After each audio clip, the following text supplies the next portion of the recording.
ओम देवताभ्यः पितृभ्यश्च महायोगिभ्येव च नमः शुभायै स्वधायै नित्यमेव नमो नमः। सभी मित्रगणों को सादर नमस्कार। आज बात करते हैं श्राद्ध क्यों मनाए जाते हैं।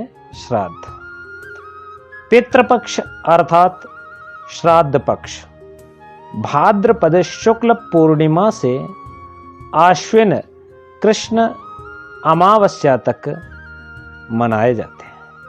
इस प्रकार ये प्रत्येक साल में पितृपक्ष के 16 दिन विशेष रूप से व्यक्ति अपने पूर्वजों को समर्पित करते हैं। पूर्वजों का मुक्ति मार्ग की ओर अग्रसर होना ही पितृपक्ष से मुक्ति दिलाता है। पितृपक्ष के दौरान वैदिक परंपरा के अनुसार ब्रह्म वैवर्त पुराण में यह निर्देश है कि संसार में आकर जो सद्गृहस्थ अपने पितरों को श्रद्धा पूर्वक पितृपक्ष के दौरान पिंडदान, तिलांजलि और ब्राह्मण को भोजन कराते हैं, उनको इस जीवन में सभी सांसारिक सुख और भोग प्राप्त होते हैं। पितृपक्ष को महालय या कनागत भी कहा जाता है।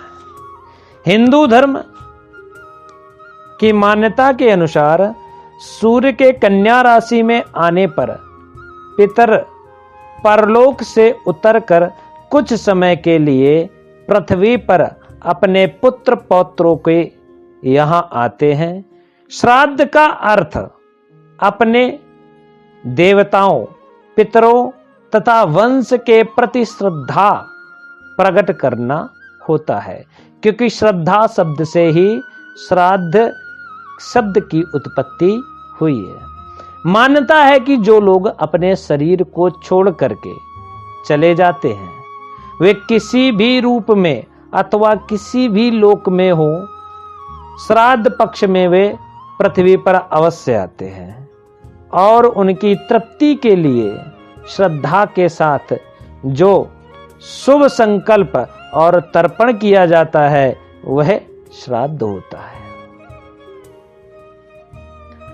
पुराणों के अनुसार किसी वस्तु के गोलाकार रूप को पिंड कहा जाता है। प्रतीकात्मक रूप में पिंड शरीर को कहा जाता है। पिंडदान के समय मृतक के निमित्त अर्पित किए जाने वाले पदार्थ की बनाई गई गोलाकृति पिंड होती है और इसे जौ या चावल के आटे को गूंथ कर बनाया जाता है। श्राद्ध की मुख्य विधि में मुख्य रूप से 3 कार्य होते हैं। 1 पिंडदान, नंबर 2 तर्पण और तीसरा ब्राह्मण भोजन।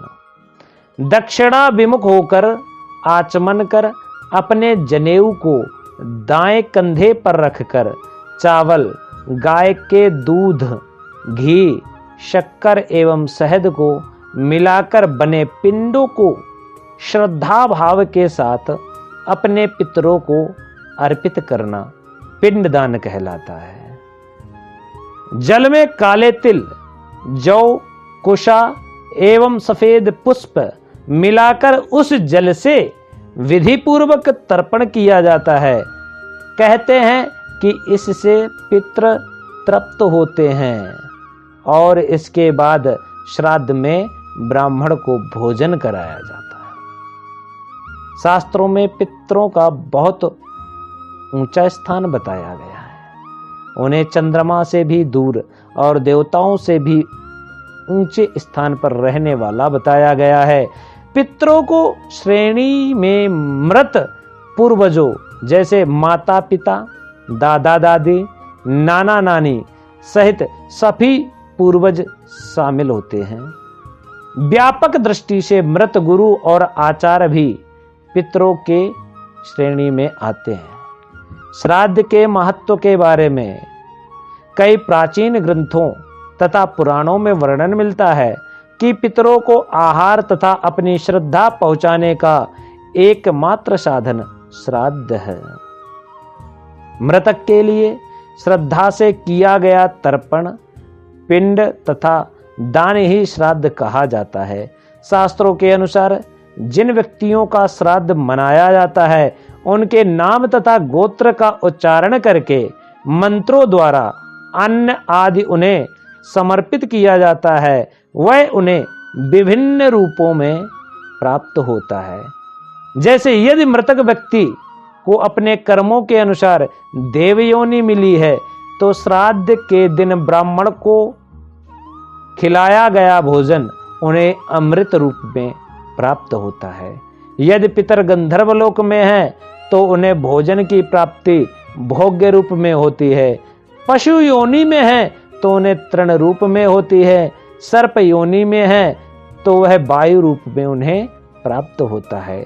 अगर यक्ष रूप में है तो उन्हें पेय के रूप में, दानव योनि में है तो उन्हें मांस के रूप में, प्रेत योनि में है तो उन्हें रक्त के रूप में तथा मनुष्य योनि में है तो उन्हें अन्न के रूप में उस भोजन की प्राप्ति होती है। इसीलिए श्राद्धों में पिंडदान, तर्पण और ब्राह्मण भोग का बहुत बड़ा महत्व बताया गया है। इसीलिए श्राद्धों में तर्पण किया जाता है, पिंडदान किए जाते हैं और ब्राह्मण को भोजन कराया जाता है। इस प्रकार यह श्राद्ध के बारे में कुछ जानकारी जो मैंने आपके साथ शेयर की। धन्यवाद।